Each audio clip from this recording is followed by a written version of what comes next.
All right? All right, so without any further delay, let me commence my lecture for today. Now, what I've been speaking to you about was the disappearance of Buddhism, the decline of Buddhism from India, and I had a second trajectory going on at the same time, and that had to do with the life and thought of Shankaracharya, right? Who, as I mentioned to you, is sometimes viewed as perhaps the most important figure in the consolidation of Hinduism, in the history of Hinduism, right? And his dates are 788 to 820. Now, before I get back to him, let me once again very broadly remind you about some of the features of this particular history, that is a history of the disappearance of Buddhism from India, where it pointed out to you that there are different kinds of narratives that have been offered as to how and under what circumstances it disappeared from India. So you have these kind of sectarian histories, for example, which highlight the differences between the Buddhists and the Brahmins and suggest that essentially what happened to Buddhism is something that is very often been alleged about other phenomena in India as well, namely that it became absorbed into something like Brahmanism, right? So you have these kinds of histories. You have internal histories which stress the fact that the Buddhists had, in a sense, the Buddhist clergy in particular had become insufficiently attentive to its laity, not paying enough attention to the requirements of the common people, right? That this royal patronage that had been extended to Buddhism over a period of time had made the religion, if I may use this word, lazy, right? So there's this set of arguments of this kind which have very often been advanced.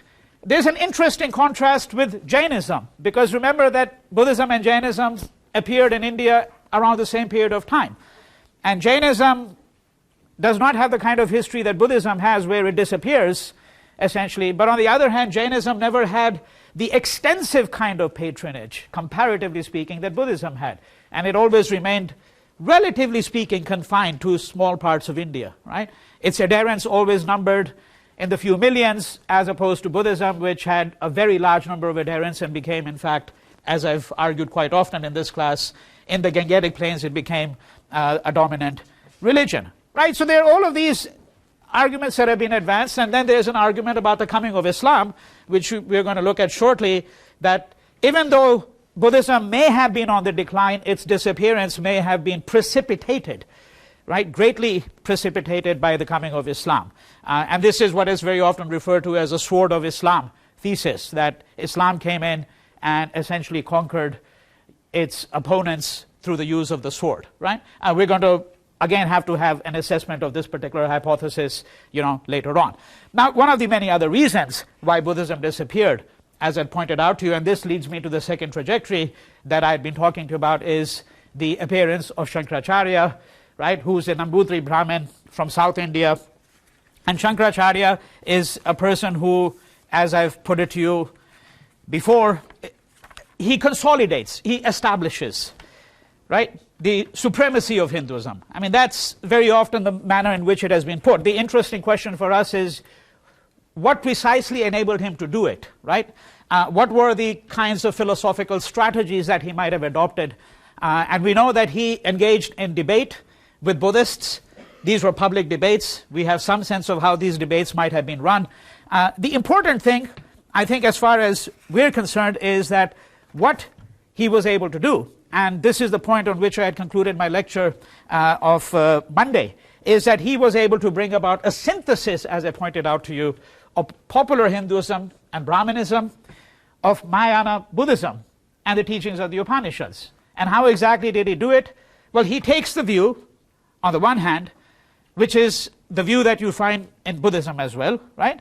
That essentially we have to realize that there is something called Brahman, which is this universal soul, universal essence, and there is your individual soul, right? And the aim of this philosophy is to make you realize the identity of the two. Now, it is ignorance which prevents us from realizing this identity, right? And one of the things that the Upanishads that stress, and this is a teaching that Shankaracharya will stress, because remember one thing I mentioned to you about Shankaracharya, that what he's known for is his commentaries, right? The commentaries on the Upanishads, on the Bhagavad Gita, and the Brahma Sutras, right? He's got other works as well. These are not the only works that are attributed to him, but his gloss or commentary on these texts is of supreme importance, right? Now, in these commentaries, he makes it very clear that what he's really doing is he's relying upon these earlier teachings of the Upanishads, right? And what he's trying to stress is the fact that Gyan, or right knowledge, leads to the realization of this identity between the Atman and the Brahman, right? Go back to the stories that you had encountered in the Upanishads, which I had discussed at some length in this class, right? And moksha, or liberation, means liberation from the cycle of rebirths, right? Now, this is very much the teaching of the Buddha as well, in some form or the other, right? So what we are saying is that Shankaracharya's success in part is to essentially incorporate the teachings of the Buddha about self-realization. And so look at it, think of it this way, that whatever the Buddhists had taught, this is incorporated into Brahmanism or Hinduism more generally, right? So the necessity of Brahmanism or Buddhism to exist as a separate religion is slowly going to disappear. At the same time, Shankaracharya is very much aware of the fact that this is all something at a level of abstraction. That for most people, they're still thinking of a personal God, a personal creator, right? So he's going to allow a certain version of popular Hinduism as well. And this is what I mean, that what in effect he tried to do was to create a synthesis of popular Hinduism, right, and Brahmanism, or what I have previously described as the low and the high, right? This is the reason for his resounding success. Now there's another interesting question that emerges when we look at the life of Shankaracharya, which is that it seems that he had some idea of what we might describe as the unity of India, a pan-Indian kind of identity.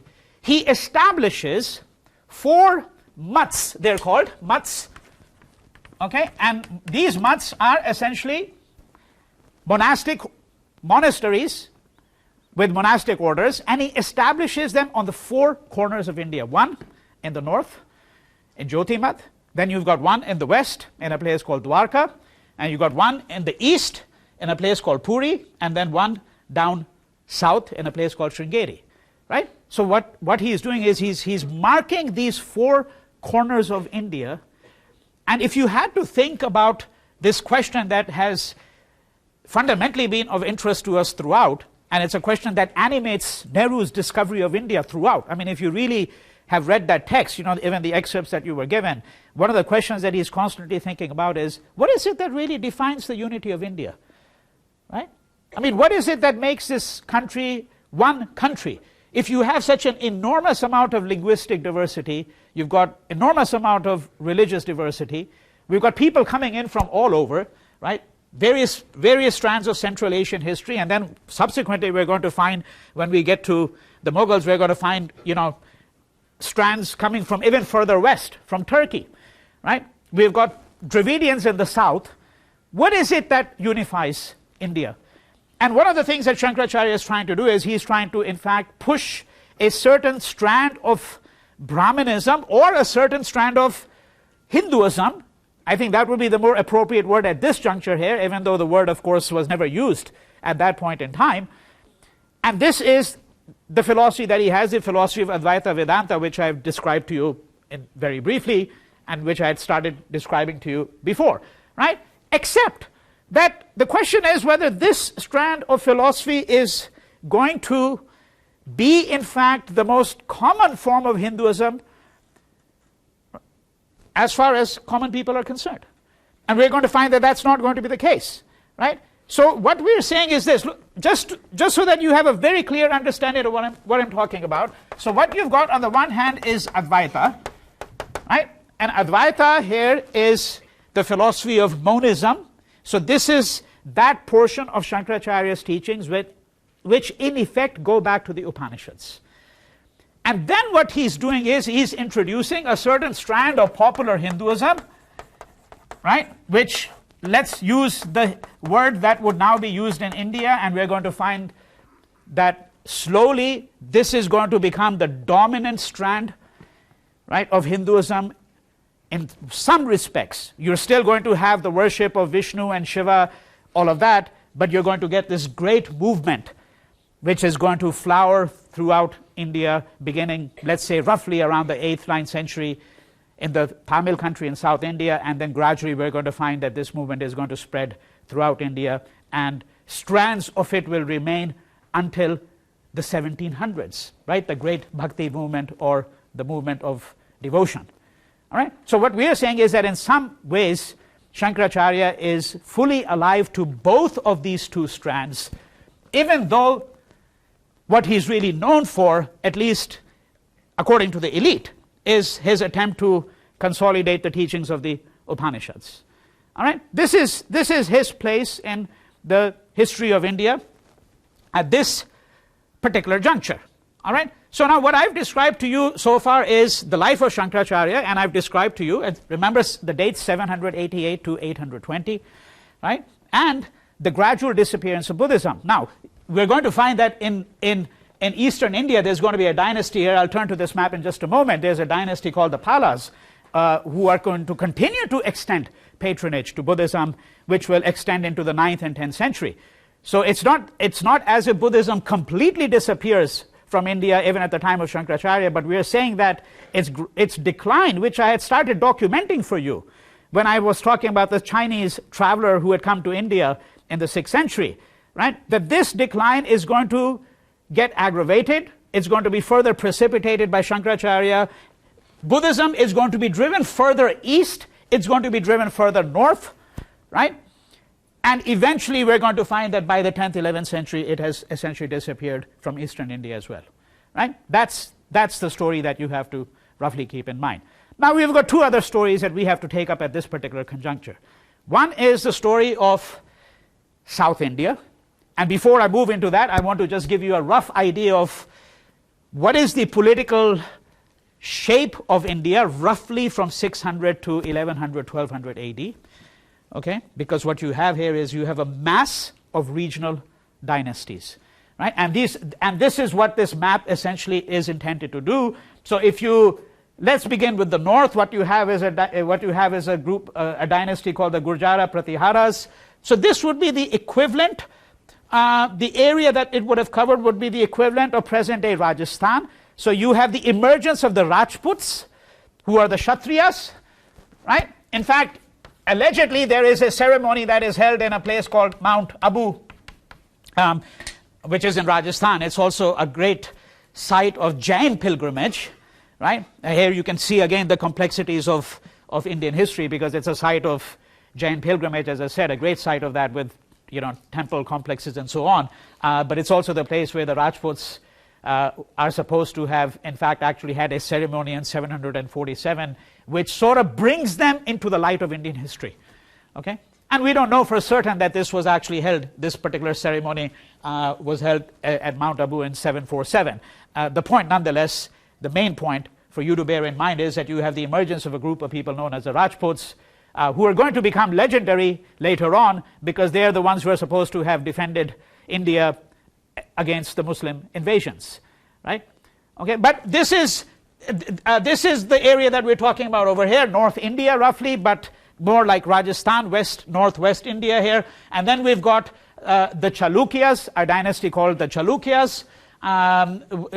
Present-day Gujarat would be more like the area that they would have covered.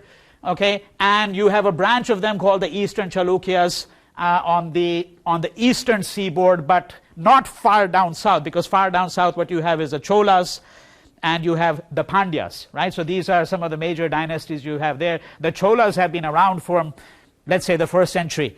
They're going to be exceedingly important for a very long period of time, because there are going to be extensive trading links between the Cholas and Southeast Asia.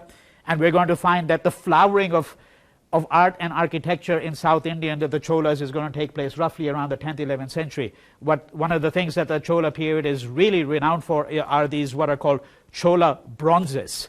Okay, superb works of sculpture. And you're going to see some slides of that in a week or two. But for those of you who are interested in seeing them, you can go to the Norton Simon Museum in Pasadena, which has a wonderful collection of some of these Chola bronzes. On the western seaboard, in the western Deccan, this is the western Deccan over here, again not all the way down south, but a little further north on the western seaboard you have the Rashtrakutas, and then on the eastern India you have the Palas. So this is towards where you have Bengal.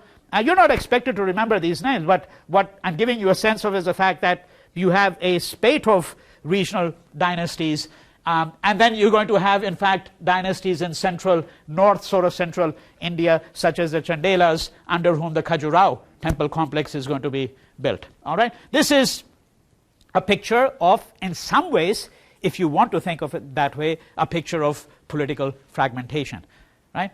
We only think of it as political fragmentation because we have in mind the great dynasties, right? The great empires under which India was supposedly united. We've got the Mauryans, we've got the Guptas. Under Harsha, we had large portions of North India that were united. In contrast to that, India at this point seems to be highly fragmented, right? And this is essentially the picture for several centuries. Now, there are two elements that I said we have to bring in. One is the history of South India into this picture. I'm just going to make some very broad observations, and then I'm going to come to the subject of the coming of Islam to India, right? Which is a history that, obviously the consequences of which, right, are present with us in India down to the present day. Now, the history of South India, we have to think first in the following fashion, that there is an interface between the local cultures and the Sanskritic culture. Okay? So we're going to find that Tamil is a very developed language from a relatively early period of time, perhaps as far back as 300 BCE. You recall the very slight discussion I'd had of what I described as the Sangam literature, which in many ways can also be seen as a strand of secular literature, right? And it's again important to highlight that, because we should move away from this overwhelming impression that very often people have of India, that India only produced something resembling religious literature. Quite to the contrary, we have seen that there are many different strands of secular literature that are produced in India, and the Sangam literature in South India is an instance of that. What you're going to find over a period of time is the increasing use of Tamil, although very often the formulaic portions of some of these Tamil works might have still been written in Sanskrit. Okay, and so moving into the common era, what I'm saying is that the use of Tamil is now becoming exceedingly widespread. All right, and remember that one of the reasons why we said that the trader hypothesis, as it's very often termed, okay, about how Southeast Asia became influenced by India, that this trader hypothesis is not an entirely plausible one. It couldn't have been entirely because of traders, because many of the loan words that you find in, for example, in Bhasha Indonesia, in Southeast Asian languages, these loan words, in fact, were from Sanskrit, not from Tamil or the other vernacular languages that might have been used by the people who were coming. So these people are using, right? They're using Tamil, and they're going to use many of the other languages that will eventually develop into the South Indian Dravidian languages known as Kannada, Telugu, and Malayalam. Right? But Tamil is the predominant language, or certainly the most well-developed language, the one with the earliest history, when we go to the history of South India. So 2 points that I mentioned, I want to just reiterate them, that there is an increasing interface between this local culture and a Sanskritic culture. And secondly, the increasing use of Tamil, even though there may be, as I said, a formulaic use of Sanskrit that still prevails. Now, a third development is that as you move into this period that we are talking about, there's going to be an increasing conflict between the Tamil country, here, South India over here, and the Western Deccan, which is the Rashtrakutas, and then a little bit further north of that, the Chalukyas, but mainly the Rashtrakutas. There's going to be increasing conflict here, right, between the dynasties in these particular regions. The trade with Eastern Roman Empire is going to decline, right, moving into 3rd, 4th, 5th centuries. But there is still going to be a substantial demand for such things as pepper and spices. And of course, that's one of the reasons why Southeast Asia is going to be eventually colonized by the Europeans as well. It's the demand for pepper and spices which is quite important. All right. Fifthly, there is going to be a considerable traffic that you're going to find between the Malabar and the Konkan coast. So the east, let me just use the east and west coasts over here. Okay, south. If you look at South India, so you've got a long seaboard here, right? A long coastal territories, right? Extremely long coastline that you have, because India is basically a peninsula. So you've got the Bay of Bengal here on the east, and you've got the Arabian Sea on the west, right? You've got an extremely long coastline. And what we are saying here is that there is an extensive trading network that has developed now, not just between India and Southeast Asia, but rather with the Arabian Peninsula as well. Okay, and this is what we can refer to as the Indian Ocean trading network. Right, and there's interesting accounts of how vast this network was. It would have included portions of the east coast of Africa. It would have included large parts of the Gulf. Okay, places like Oman, Abu Dhabi, for example, what we today call Abu Dhabi. It would have included the east coast of India, the west coast of India, Southeast Asia, the South China Sea, right? Vast trading network. There's an interesting book. I'm going to recommend it for your, recommend it to you as a kind of reading that you might be interested in if you want to look more, if you want to delve into this question a bit more deeply. It's a book called Before European Hegemony by Janet Abu-Lughod, because what she's trying to suggest is that we think of Europe in a way imposing its supremacy with a very well developed machinery of navigation, exploration, right? Beginning in the late 15th century, moving into the 16th century, right? And we think of globalization perhaps as having commenced at that period of time, when slowly the entire world will come under the umbrella of Europe. What she's trying to suggest is that long before that, what you have is you have an extensive trading network which covers very substantial portions of this world that I've just described to you, right? And what was interesting about this trading network, she and some others have argued, is that there was a kind of equality in it. Now, what I mean by that is that it's not the case, nobody's trying to suggest that people were not interested, that the traders who were part of this network were not interested in making profit. If you're a trader, that's what you want to do. You want to maximize your profits. But there are certain limits and certain constraints that you put on your own behavior. Okay? So, for example, in this Indian Ocean trading network, the use of cannon on ship much later on is not going to be permitted. Okay? And the people who are going to violate that rule are going to be the Portuguese when they first come to India. Right?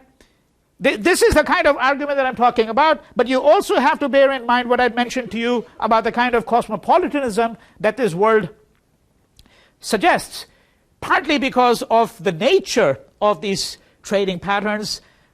So you are a trader, you land up, let's say, somewhere in the Gulf, you're an Indian trader, you land up in the Gulf, you've got the monsoons, you can't move for 3 months, right? Well, you actually settle down there.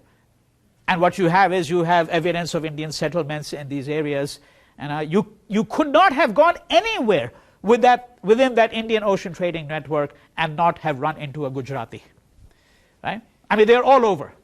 They're absolutely ubiquitous, right? They just proliferate, right? And we know this from the narratives that we have. We know this from the accounts that we have of how widespread this Gujarati sort of diaspora was. So this Gujarati diaspora, you go to Cerritos today and you see the Patel Brothers grocery store and you think, this is a 20th century post-1965 phenomenon. Well, yeah, on Cerritos it may be, but the Gujaratis have been an extraordinarily mobile people for a very long period of time, right? And that's what I'm trying to suggest to you, is that this is what we now know as the Indian Ocean kind of trading network, okay? And South India, of course, not only Gujarat, but South India had a great part to play in that as well.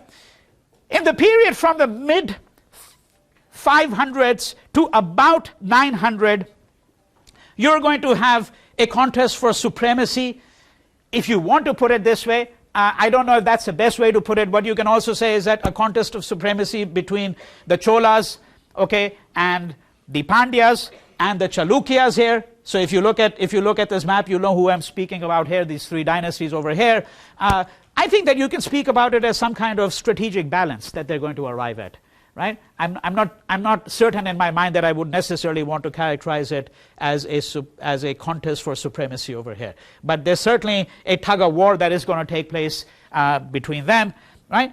And what we are seeing through the Indian Ocean Trading Network, what we are seeing through the use of Sanskrit, what we are seeing in this interface between local cultures of South India and Sanskritic culture, what we are seeing in all of this is the unification of India in some ways, right? That's an argument.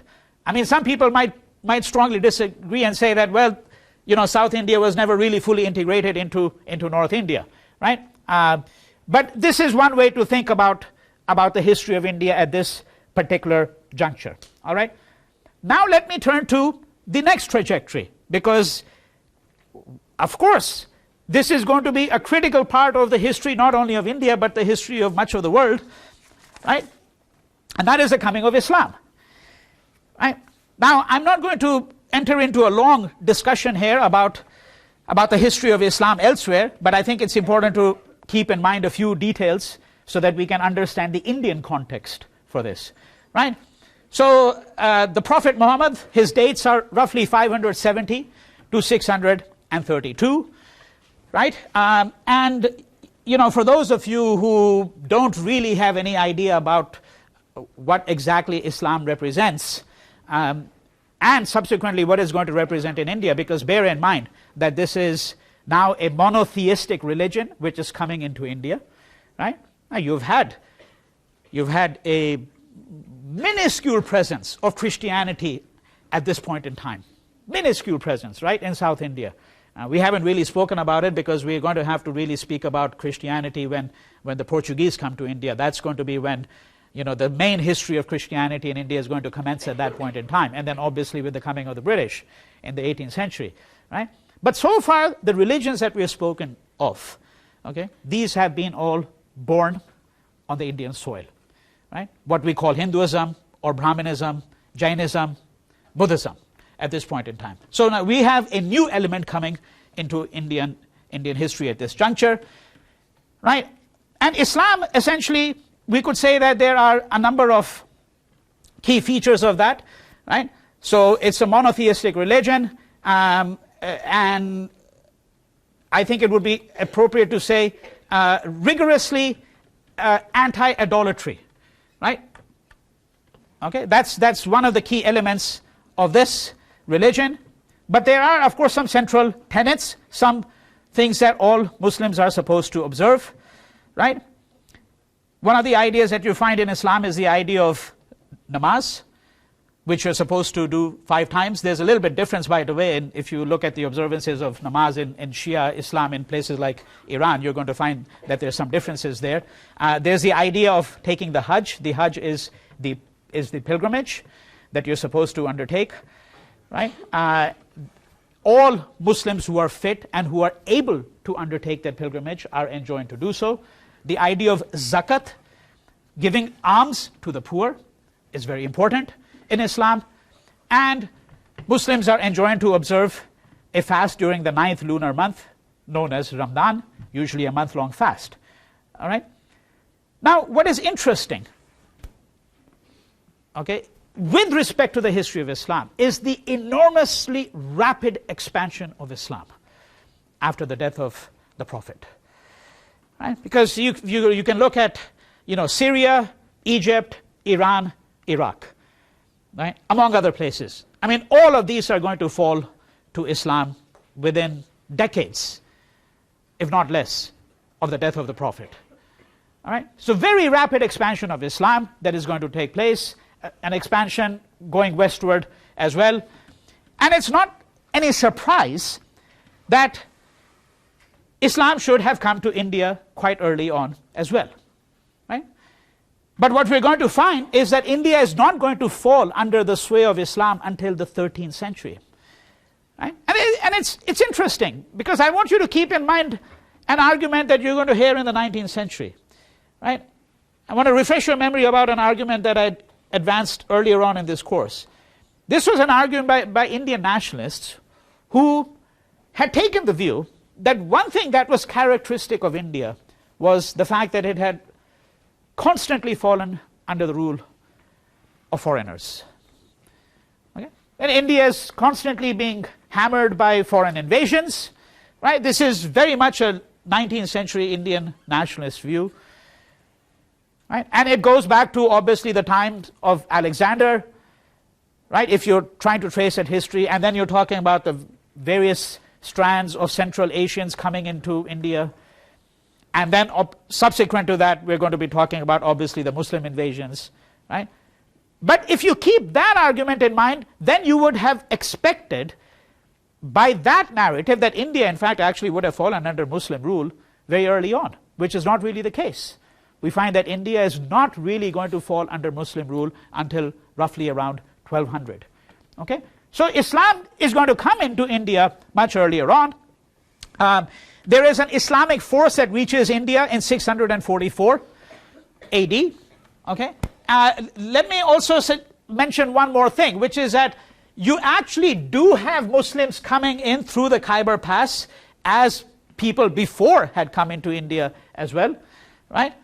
But the force that is eventually going to reach India, the Muslim force that's going to reach India, is going to come by sea. Okay, and they're going to come into the area. You know, if you look at present-day Pakistan, there is a city called Karachi, which is a port city in Sindh, and it's around that area that the Muslims would have come by sea in 644 AD. So they come to India in 644 AD, and there's a quote that is attributed to a person who was part of the first team of people who came, and this is what he wrote about India. Water is scarce, the fruits are poor, and the robbers are bold. Right? So he's trying to suggest that this is hostile territory. Right? Water is scarce, the fruits are poor, and the robbers are bold. If a few troops are sent, they will be slain. If many, they will starve. Right? So he's trying to express the dilemma of the Muslims who are coming to India at this point in time, who are trying to gain a stronghold but are unable to do so. Right? Now, so this force that comes in 644, it's eventually going to withdraw, and we're going to have another great Islamic force coming into India around 730s. They're going to enter into battle, and if you look at the traditional accounts, the argument is that they are defeated by the Chalukyas, and as some historians had put it, and you can see obviously the bias over here, India was saved for 275 years. Right? That is that these people are repulsed and are able to keep Islam away from India until the early part of the second millennium. The person who is very often attributed as the savior of India at this juncture, okay, is a man called Chach. The first text we have for him, by the way, so I've written his name over there. The first text we have for him is called the Chach-nama, which is 13th century. 13th century. Okay? And he's supposed to have, in fact, as I said, repulsed these invaders. There's an interesting little account in a book by John Kay, if you ever want to pursue it, about just a couple of pages. I mean, they're obviously much more extensive accounts, but if you're interested in this, you could look up his narrative of what happened in India at this point in time. All right?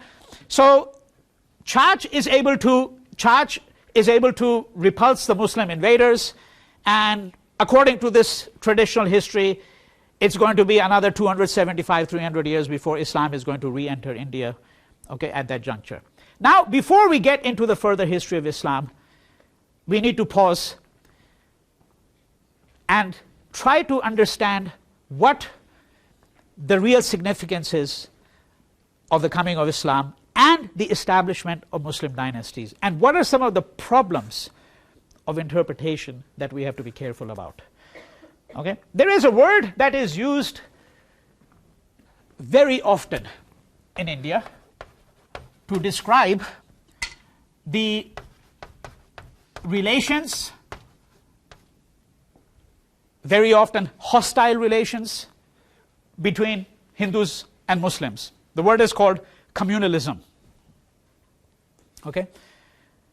And this has nothing to do, let me hasten to add, it has nothing to do with, communes or living in communes. This word communalism has a particular location in the study of Indian history.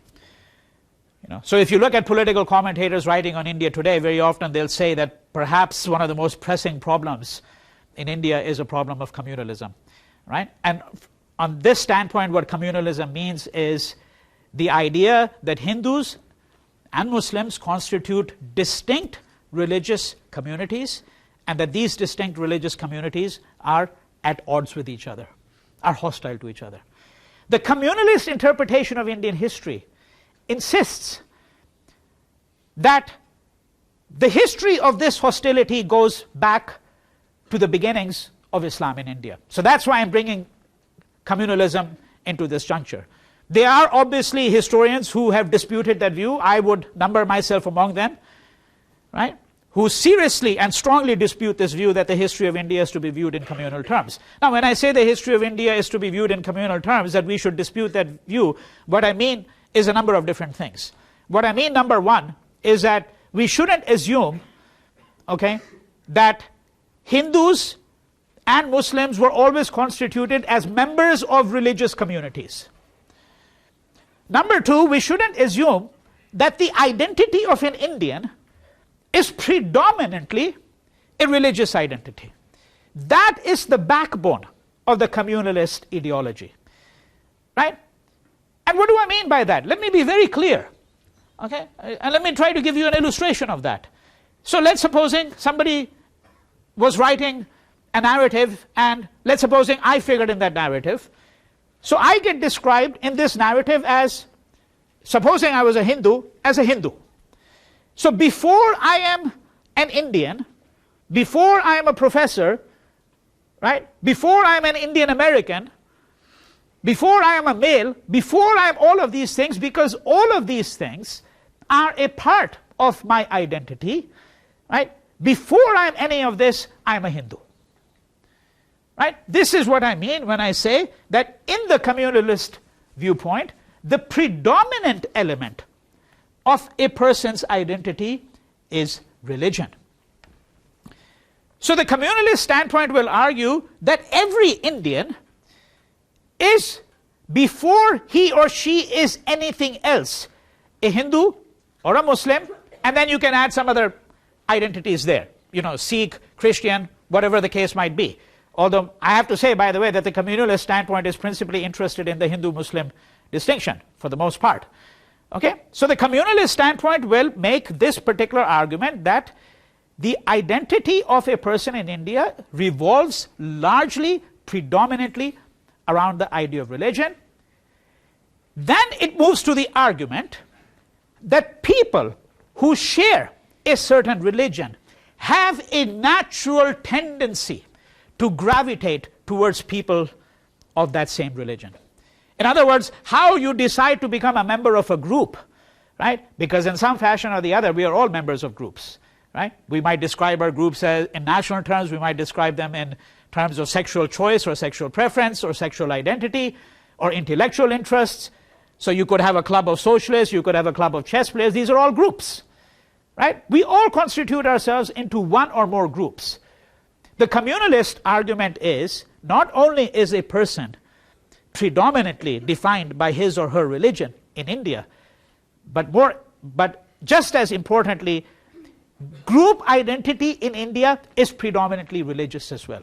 And a Hindu will always gravitate towards another Hindu, a Muslim will always gravitate towards another Muslim, right? So if you have a working class Hindu, right, it's going to be hard to forge political solidarity between him and a working class Muslim, right? Even though they're both working class, class is not going to be a strong part of the identity of this person, because a working class Hindu is much more likely to gravitate towards even a rich Hindu, because religion is going to be the binding element of that identity, right?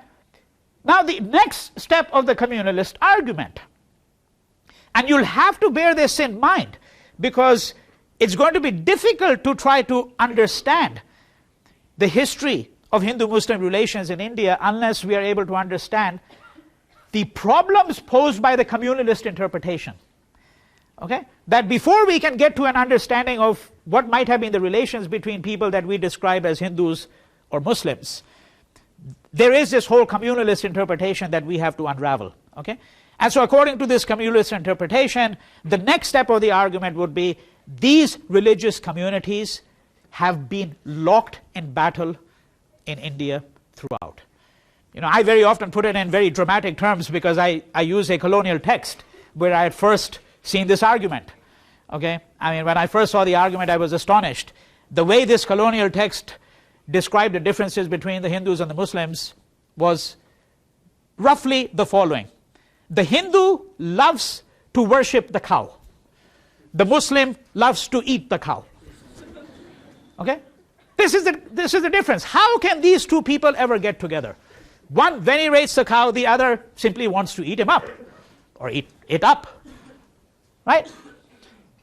And of course the argument, you know, this can be seen as a shorthand for all the enormous differences. You have a religion that is supposedly, you know, polytheistic, i.e. Hinduism, with its multiple gods, thousands of gods and goddesses, a plurality of texts, right?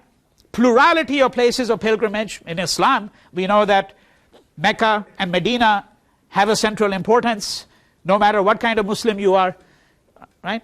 Now in Hinduism, it's going to be very difficult to come up, right? There's certainly nothing equivalent to Mecca, okay? If we say that, and you know the word Mecca in English has now acquired a larger kind of, you know, ambiance, right? That is the one central place which, in a sense, encompasses everything about Islam, right? That would be one way to look at it.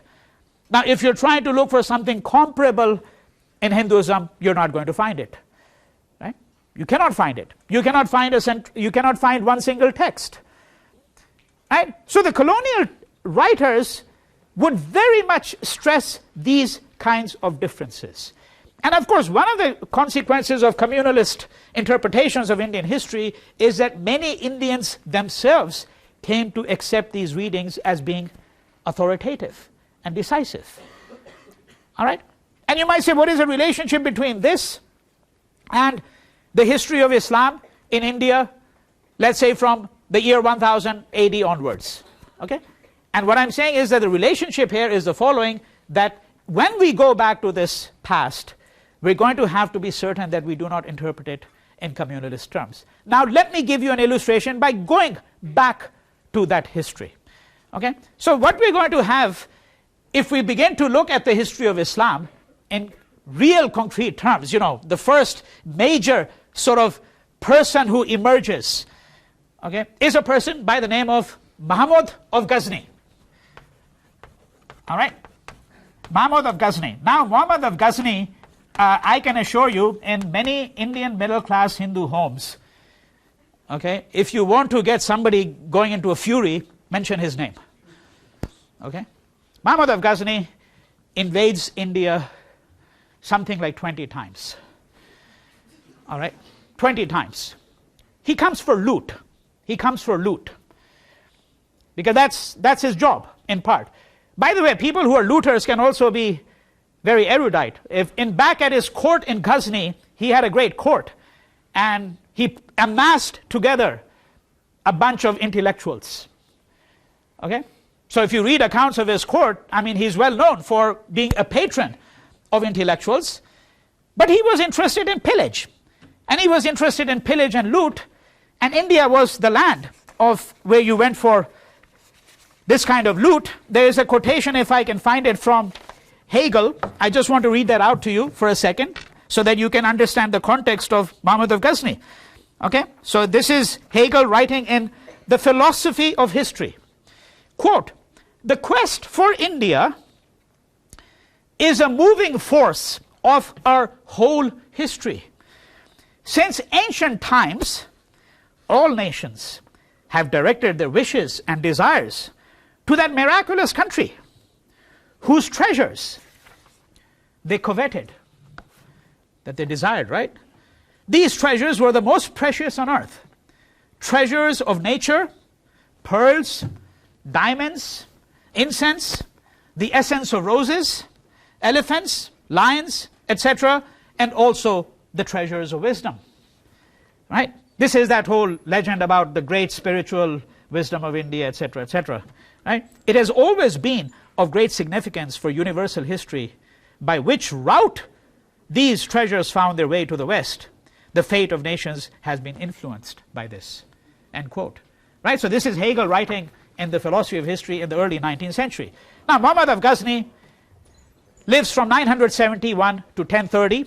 Let me just take a couple of minutes to just fill up the picture, and then we're going to continue the discussion later on. And as I said, something like close to 20 invasions into India. His invasion and attack on Somnath, the temple of Somnath in 1026 in particular, is probably one of the most controversial episodes in the history of India. Okay? So he's supposed to have gone to this temple, which is supposed to have been a magnificent temple, raided it, pillaged it, and so on. Now, this is where communalist interpretations of Indian history come in. The communalist view is very simple. Mahmud of Ghazni was a fanatic Muslim. That's a communalist view, right? He's a fanatic Muslim.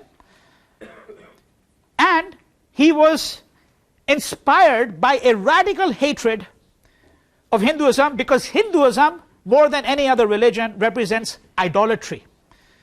Right? And one of the things that Islam cannot tolerate is idolatry. Right? Now, incidentally, he may have been a fanatical Muslim. That's possible.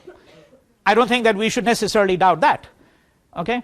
The question is whether we should view Mahmud of Ghazni as being especially inspired, okay, by a hatred of Hindus and Hinduism. That's a question for us. And of course, the communalist view will say, well, he attacked a temple, so that's very clear evidence. Now, my view is that had there been a Bank of America in the year 10,026, Mahmud of Ghazni would have gone straight to the bank and looted the bank. You looted the temples because that's where wealth was kept. So we have to be sure that we do not confuse this politics of conquest, which is the politics of their time. You're an invader, you're coming from abroad. India is known for its wealth. That's why I cited Hegel, who otherwise I would not describe as a great friend of India. Okay? But Hegel is very much espousing the view that was commonly held, that India was a land of enormous kinds of wealth and treasures. Mahmud of Ghazni is engaging in the politics of conquest. That's what I want you to bear in mind. Okay? And we're going to have to keep this in mind when we continue to look at the history of Muslim invasions in India.